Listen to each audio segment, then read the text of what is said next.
সুপ্রিয় শিক্ষার্থী বন্ধুরা, আসসালামু আলাইকুম। আশা করি সকলে তোমরা ভালো আছো। আলহামদুলিল্লাহ, আমিও ভালো আছি। স্নিগ্ধ জ্ঞানানন্দ বিদ্যাপীঠ অনলাইন ক্লাসে সকলকে জানাই অভিনন্দন। তো শিক্ষার্থী বন্ধুরা, গত ক্লাসের ন্যায় আজকে তোমাদের তৃতীয় শ্রেণীর সপ্তম অধ্যায় অর্থাৎ খাদ্য অধ্যায়টা আছে। এই খাদ্য অধ্যায়ের কিছু প্রশ্ন নিয়ে আলোচনা করব।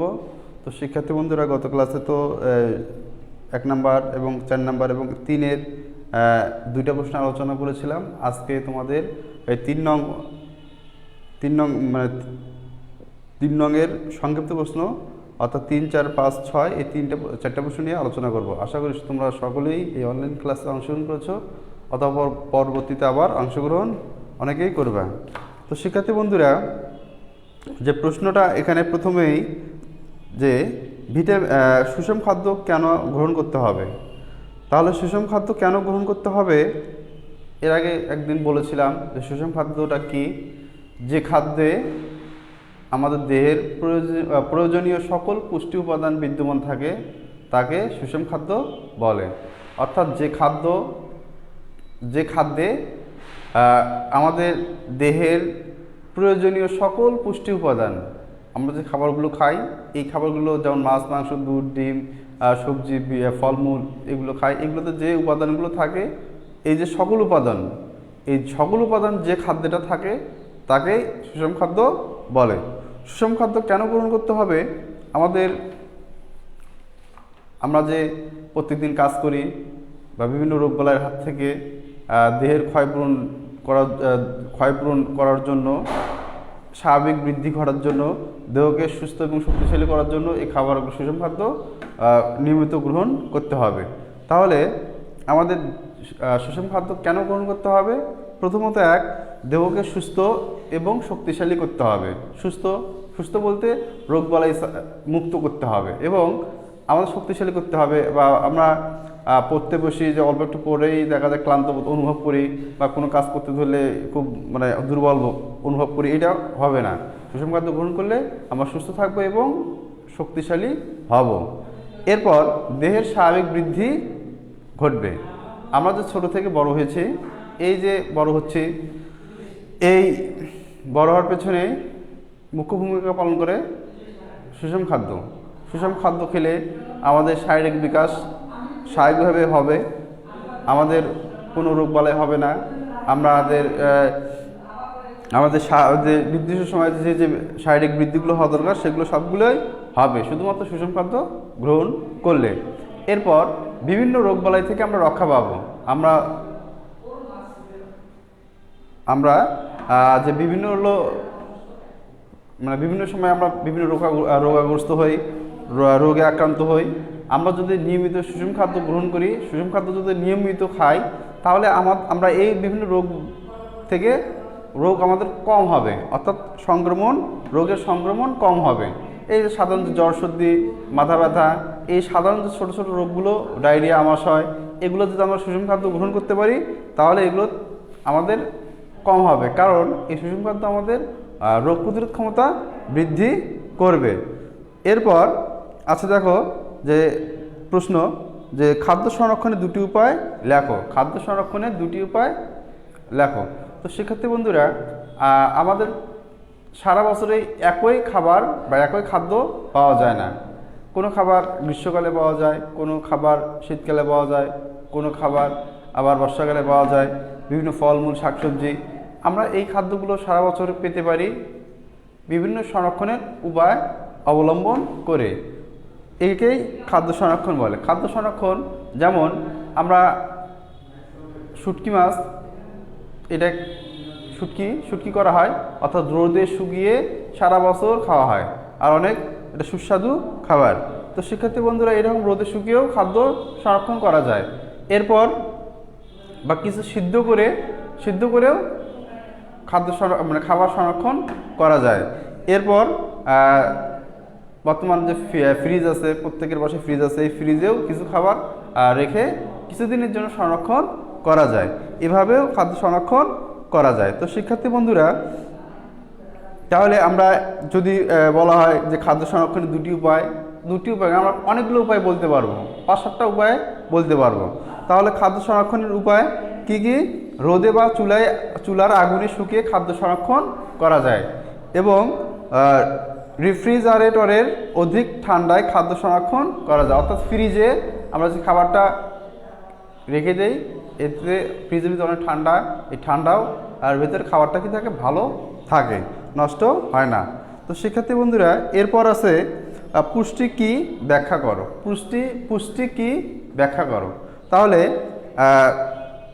পুষ্টি হলো জীবদেহের বৃদ্ধি ও বেঁচে থাকার জন্য সকল প্রয়োজনীয় উপাদান। আমরা যে বেঁচে আছি এবং জীবদেহের বৃদ্ধি, আমরা ছোট থেকে বড় হচ্ছি, বেঁচে আছি, এই বেঁচে থাকার জন্য প্রয়োজনীয় সকল উপাদান। পুষ্টি কি?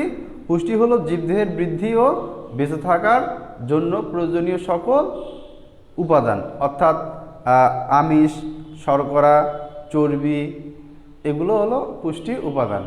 এগুলোই হলো পুষ্টি। এগুলো কী জন্য দরকার? আমাদের বেঁচে থাকা এবং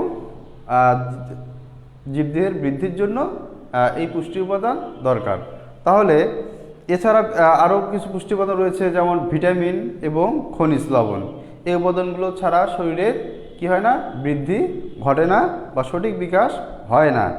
যে এই উপাদানগুলো খাদ্য থেকে গ্রহণ করে থাকে। তাহলে দেখো, দেহ কি করে, এই উপাদানগুলো খাদ্য থেকে, আমরা যে খাবারগুলো খাই এগুলো থেকে গ্রহণ করে থাকে। তো শিক্ষার্থী বন্ধুরা, তাহলে পুষ্টি কি? পুষ্টি হলো জীবদেহের বৃদ্ধি ও বেঁচে থাকার জন্য প্রয়োজনীয় সকল উপাদান।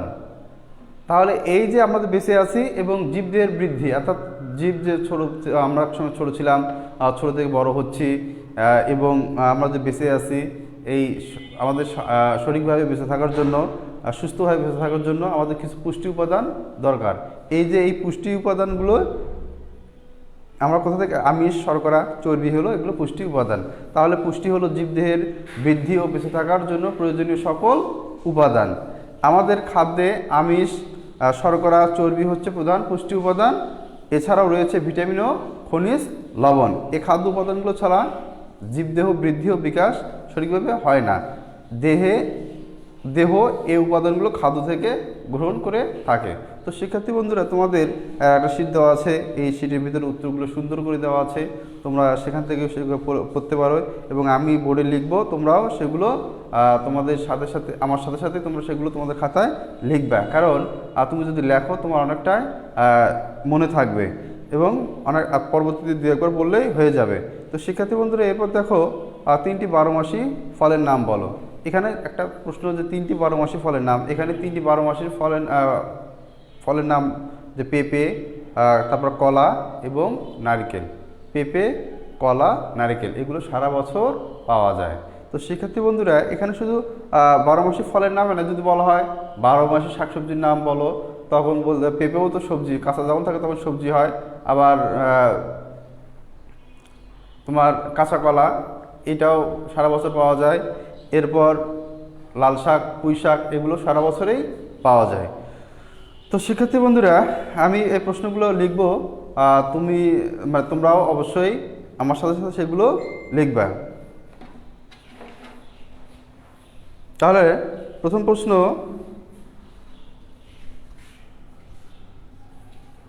তিনের 3 নং।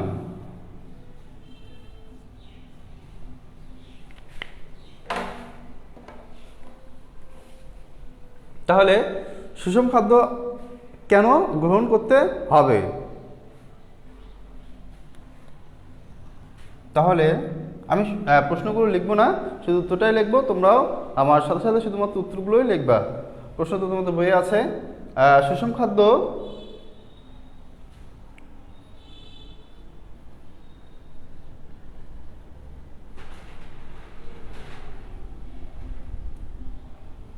সুষম খাদ্যে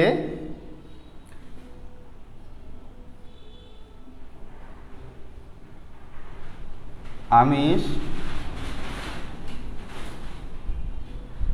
শর্করা, চর্বি,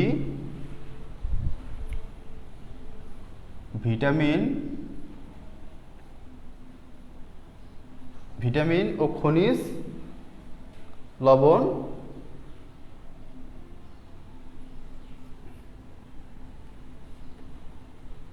খনিজ লবণ প্রয়োজনীয় পরিমাণে থাকে।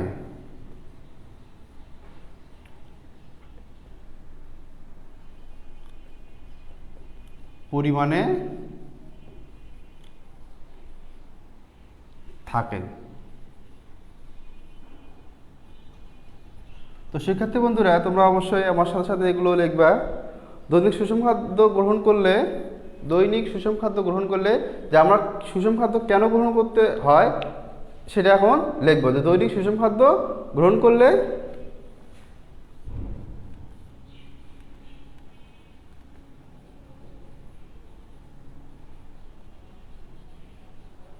খাদ্য গ্রহণ করলে কি হয় সেগুলো এখন লিখব। ক নাম্বার, যে দেহ সুস্থ ও শক্তিশালী হবে। দেহ সুস্থ ও শক্তিশালী হবে। এরপর খ নাম্বার, দেহের স্বাভাবিক বৃদ্ধি ঘটবে। দেহের স্বাভাবিক বৃদ্ধি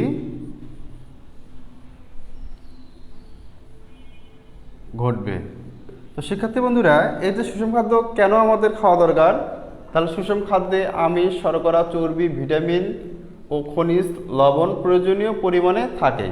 তাহলে দৈনিক সুষম খাদ্য গ্রহণ করলে কি হবে? দেহ সুস্থ ও শক্তিশালী হবে এবং দেহের স্বাভাবিক বৃদ্ধি ঘটবে। এরপর আর একটা আছে, দেহের রোগের সংক্রমণ কমবে। দেহে রোগের, তো শিক্ষার্থী বন্ধুরা তোমরা অবশ্যই এগুলো আমার সাথে সাথে তুলবা তোমাদের খাতায়। দেহের রোগের সংক্রমণ কমবে।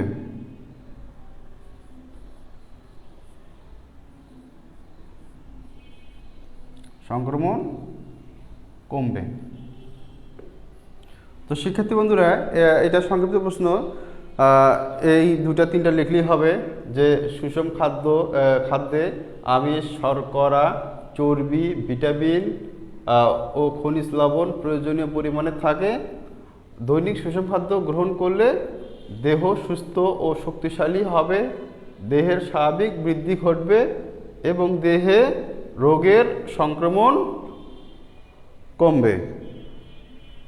তো শিক্ষার্থী বন্ধুরা, আমি এরপর তোমাদের পরের প্রশ্নটা লিখব, তোমরা সেটাও লিখবা। তো শিক্ষার্থী বন্ধুরা, আশা করি তোমরা এটা তুলেছ। তো আমি এটা এখন মিশিয়ে দিচ্ছি। তা আমি আবার বলছি যে সুষম খাদ্যে আমিষ, শর্করা, চর্বি, ভিটামিন ও খনিজ লবণ প্রয়োজনীয় পরিমাণ থাকে। দৈনিক সুষম খাদ্য গ্রহণ করলে দেহ সুস্থ ও শক্তিশালী হবে, দেহের স্বাভাবিক বৃদ্ধি ঘটবে, দেহের রোগের সংক্রমণ কমবে। তো শিক্ষার্থী বন্ধুরা, এগুলো সংক্ষিপ্ত প্রশ্ন। এগুলোর থেকে পরবর্তীতে তোমাদের কাঠামোগত প্রশ্ন হিসেবে থাকতে পারে, তখন তোমাদের 5টা 6টা বাক্য চাওয়া হয়। সেগুলো আমরা পরবর্তীতে যে কাঠামোগত প্রশ্নগুলো আলোচনা করব সেগুলো বিস্তারিত আলোচনা করব।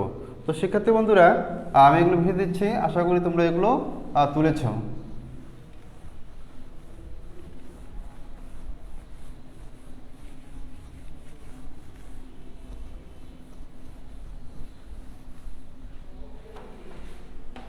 এরপর প্রশ্নটা হচ্ছে খাদ্য সংরক্ষণের উপায়। খাদ্য সংরক্ষণের দুটি উপায় হলো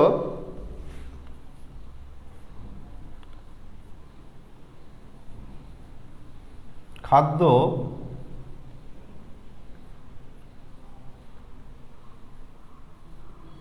রক্ষণের দুটি উপায় হলো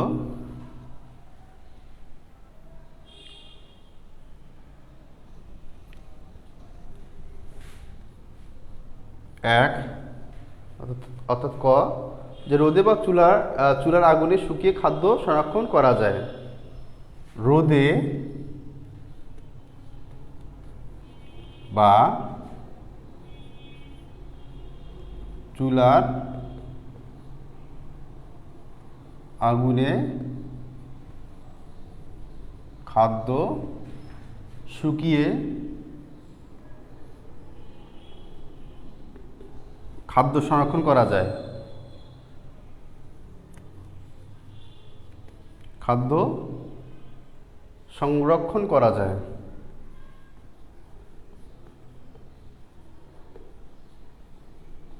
করা যায়। খ নাম্বার প্রশ্ন, খ নাম্বার, এটারই খ নাম্বার, যে রেফ্রিজারেটরের অধিক ঠান্ডায় খাদ্য সংরক্ষণ করা যায়।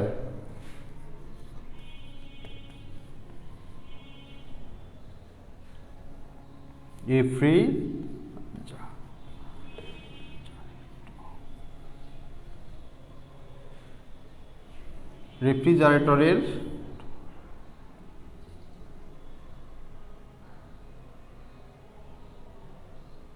অধিক ঠান্ডায়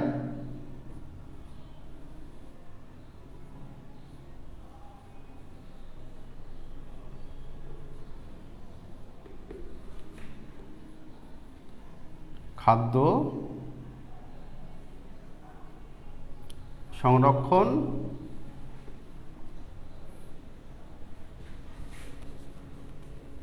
করা যায়। তো শিক্ষার্থী বন্ধুরা, খাদ্য সংরক্ষণের দুটি উপায়, একটা হলো রোদে বা চুলার আগুনে শুকিয়ে খাদ্য সংরক্ষণ করা যায়, আর একটা হলো রেফ্রিজারেটরের অধিক ঠান্ডায় খাদ্য সংরক্ষণ করা যায়। এরপর অনেক খাদ্য আছে সেগুলো শুটকি করে, মাছ মাছ মাংস এগুলো শুটকি করেও সংরক্ষণ করা যায়। আবার কিছু কিছু খাদ্য আছে সেগুলো হলো হিমাগারে রেখেও খাদ্য সংরক্ষণ করা যায়। যেমন বড় বড় যে আলু তো বছরে একবার উৎপন্ন হয়, কিন্তু আমরা আলু সারা বছর পেয়ে থাকি। আলুগুলো কীভাবে পেয়ে থাকি? বড় বড় হিমাগার আছে, এই হিমাগারের ভিতর আলুগুলো সংরক্ষণ করে রাখা হয়। এরপর মিষ্টি কুমড়া তো মিষ্টি কুমড়াও দেখা যায় সংরক্ষণ করে, সেগুলো সারা বছরই প্রায় পাওয়া যায়। তো শিক্ষার্থী বন্ধুরা, আশা করি তোমরা এই প্রশ্নটা তুলেছ, খাদ্য সংরক্ষণের দুটি উপায়। আর এরপর আমরা পুষ্টি কি সেটা তুলব।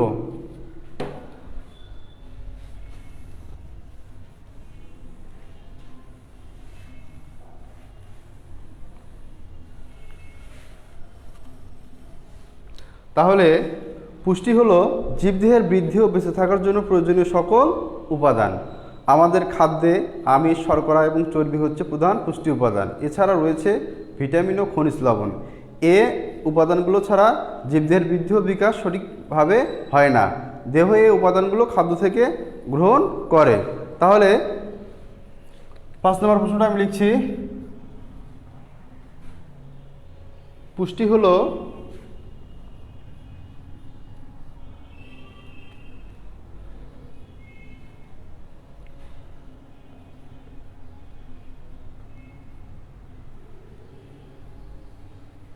জীব দেহের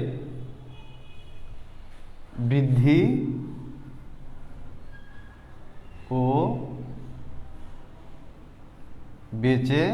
থাকার জন্য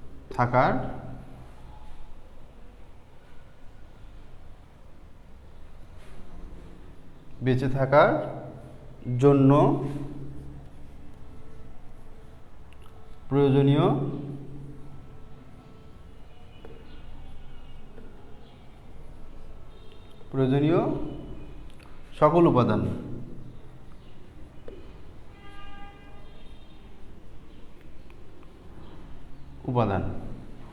তাহলে পুষ্টি হলো জীবদেহের বৃদ্ধি ও বেঁচে থাকার জন্য প্রয়োজনীয় সকল উপাদান। আমাদের খাদ্যে আমিষ, শর্করা এবং চর্বি হচ্ছে প্রধান পুষ্টি উপাদান।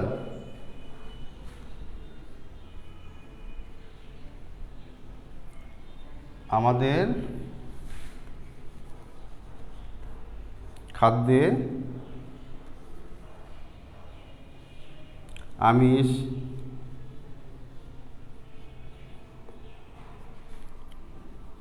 শর্করা, চর্বি হলো প্রধান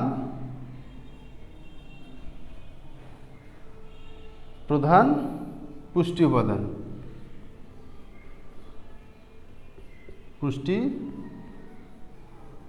উপাদান। এছাড়াও রয়েছে ভিটামিন ও খনিজ।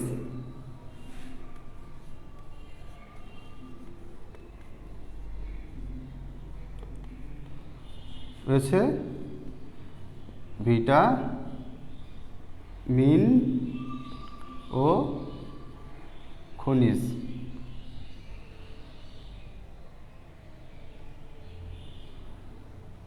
তো শিক্ষার্থী বন্ধুরা, এই প্রশ্নটা এই পর্যন্ত দিলেই হবে যে পুষ্টি হলো জীবদেহের বৃদ্ধি ও বেঁচে থাকার জন্য প্রয়োজনীয় সকল উপাদান। আমাদের খাদ্যে আমিষ, শর্করা এবং চর্বি হচ্ছে প্রধান পুষ্টি উপাদান। এছাড়াও রয়েছে ভিটামিন ও খনিজ লবণ। এই উপাদানগুলো ছাড়া জীবদেহের বৃদ্ধি ও বিকাশ সঠিকভাবে হয় না। তাহলে এটাও লিখছি যে উপাদানগুলো ছাড়া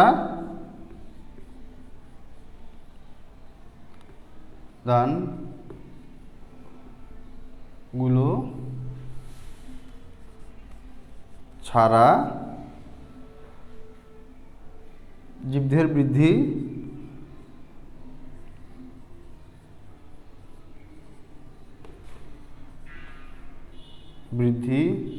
ও বিকাশ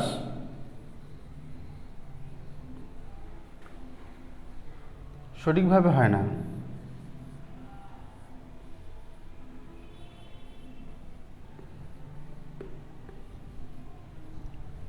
তো শিক্ষার্থী বন্ধুরা, আমরা 3টা প্রশ্ন অলরেডি বোর্ডে আমি লিখলাম। আশা করি তোমরা এগুলো তুলেছো। তাহলে পুষ্টি উপাদানটা কি?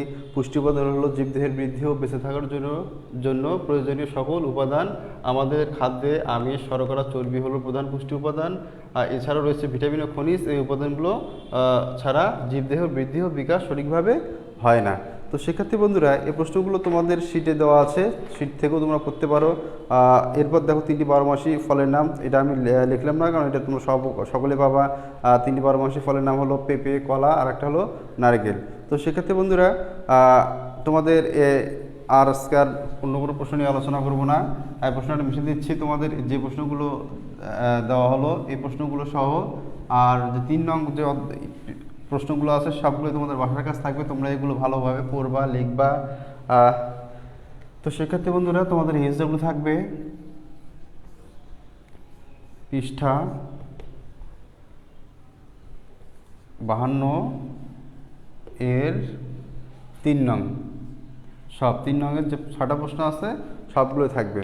তো শিক্ষার্থী বন্ধুরা, আগামী ক্লাসে তোমাদের কিছু 2-একটা কাঠামোগত প্রশ্ন নিয়ে আলোচনা করা হবে। আগামী ক্লাসের আমন্ত্রণ জানিয়ে আজকের ক্লাস এখানেই শেষ করছি। আশা করি সকলে তোমরা ভালো থাকবা, সুস্থ থাকবে এবং বাসায় বেশি বেশি করে পড়াশোনা করবা। তো সুপ্রিয় শিক্ষার্থী বন্ধুরা, আসসালামু আলাইকুম।